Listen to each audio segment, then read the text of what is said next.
ఇది ఒక traditional recipe అనమాట. దీని ముందు కావాల్సిన పదార్థాలు చూడండి. ముందుగా మనం తీసుకున్న టామరెంట్ చింతపండు ఏదైతే ఉందో అది కొంచెం నానబెట్టి దాని నుంచి పల్ప్ తీసి పక్కన పెట్టుకోండి. ఇప్పుడు చిన్న ముక్క కంద చిన్న చిన్న ముక్కలుగా అంటే కొంచెం ఇలా బ్లాక్ సైజ్ పీసెస్లా కట్ చేసి పక్కన పెట్టుకోవాలన్నమాట. ఇంత ముక్క అయితే బాగుంటుందండి. ఇప్పుడు ఏదైతే కంద తీసుకున్నామో దాన్ని బాగా కడిగి వాటర్లో బాగా కడిగి దాన్ని కొంచెం పసుపు వేసి బాగా ఉడికించి పెట్టుకోవాలన్నమాట. ఇప్పుడు మెంతికారానికి కావాల్సిన పదార్థాలండి. 1 టేబుల్ స్పూన్ శనగపప్పు, 1 టేబుల్ స్పూన్ మినప్పప్పు, కొంచెం మెంతులు, కొన్ని ఎండుమిరపకాయలు తీసుకోవాలి. ఇప్పుడు కడాయిలో ఆయిల్ వేయాలండి. ఆయిల్ వేసాక కొంచెం ఇంగు వేయాలి.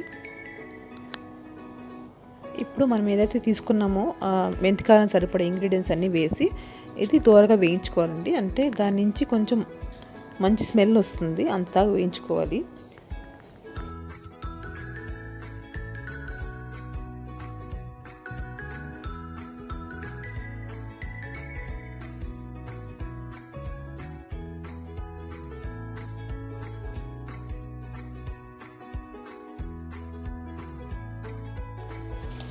ఇప్పుడు చూసారు కదా, బాగా దూరగా వేగిందండి, మంచి స్మెల్ కూడా వస్తుంది. దీన్ని తీసి పక్కన పెట్టుకోవాలన్నమాట. ఇప్పుడు అదే మూకుడులో కొంచెం ఆయిల్ వేసుకోవాలి.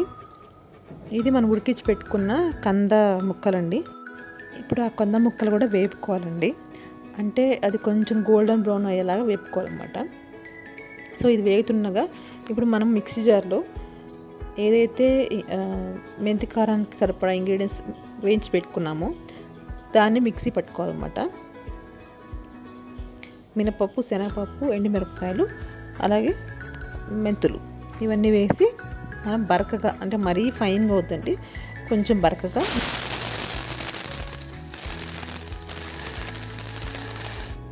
చూసారు కదా, ఈ రకంగా మనకి పౌడర్ తయారవుతుందండి. దీన్ని పక్కన పెట్టుకుందాం. ఇప్పుడు కంద ముక్కలు మనం అనుకున్నట్టుగా అంటే ఎర్రగా వేగాయి అన్నమాట. ఇప్పుడు ముందుగా తీసుకున్న టామరిన్ పల్ప్ని ఈ కంద ముక్కలలోకి వేయాలన్నమాట. సో ఆ రా స్మెల్ ఏదైతే ఉంటుందో టామరిన్ పల్ప్కి, అంటే చింతపండు గుజ్జుకి, అది పోయేలా వేపుకోవాలి కొద్దిసేపు. ఒక 2 to 3 minutes వేపుకుంటే చాలు. ఇప్పుడు కొద్దిగా సాల్ట్ వేసుకున్నానండి.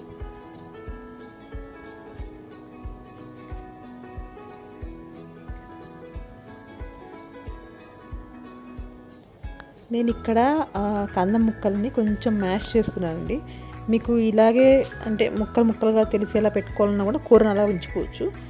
లేదు కొంచెం ముద్ద కావాలనుకుంటే కొంచెం మ్యాష్ చేసుకోవచ్చు అనమాట. సో నేను గరిటతోని కొంచెం బాగా మ్యాష్ చేస్తున్నాను అనమాట. ఈ రకంగా మ్యాష్ చేసిస్తే కొంచెం కూర అనేది మనకి ముద్దగా వస్తుంది. సో ఈ రకంగా మనకి కంద ముక్కలు మ్యాష్ అయిపోయింది బాగా. మీకు కావాలంటే కరివేపాకు కూడా యాడ్ చేసుకోవచ్చండి. నేను కరివేపాకు యాడ్ చేయలేదు ప్రస్తుతానికి. సో ఈ రకంగా మ్యాష్ అయిపోయిన కంద ముక్కలు కొంచెం వేగాలన్నమాట. అంటే ఆ టామరెంట్ ఏదైతే ఉందో బాగా వేగినట్టుగా కంద ముక్కలు దగ్గర పడాలన్నమాట. ఇప్పుడు మనము మిక్సీ చేసి పెట్టుకున్న మెంతి కారాన్ని చూపించాను కదా, అది ముందుగా మెంతి కారాన్ని ఆ పొడిని వేసి కలపాలన్నమాట.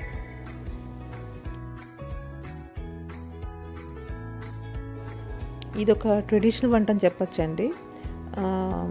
పాతకాలం నుంచి వచ్చే వంట ఇది. టేస్టీగా ఉంటుంది, ఎందుకంటే కందతో మనకి ఎక్కువ వెరైటీస్ లేదు. సో ఒక్కసారి ట్రై చేసి చూడండి, కొంచెం డిఫరెంట్గా ఉంటుంది రెసిపీ. బాగా వేపుకున్నాం కదా, ఇప్పుడు కొద్దిగా ఆయిల్ యాడ్ చేస్తున్నానండి. ఎందుకంటే మనం ఏదో పొడేసామో అది ముందున్న ఆయిల్ మొత్తం పీల్చేసింది. ఇంకొద్దిగా ఆయిల్ వేసి ఫ్రై చేస్తే ఆ పొడి మళ్ళీ కొంచెం ఫ్రై అయినట్టు అయ్యి టేస్ట్ ఎన్హాన్స్ అవుతుంది అనమాట. ఒక్క 3 to 4 minutes వేపుకుంటే చాలండి, కూర రెడీ అయినట్టే.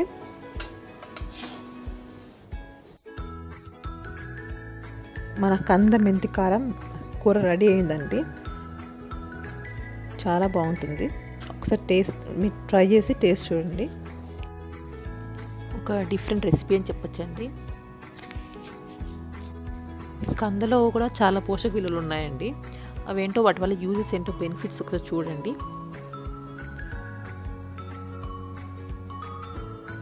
థ్యాంక్ యూ అండి.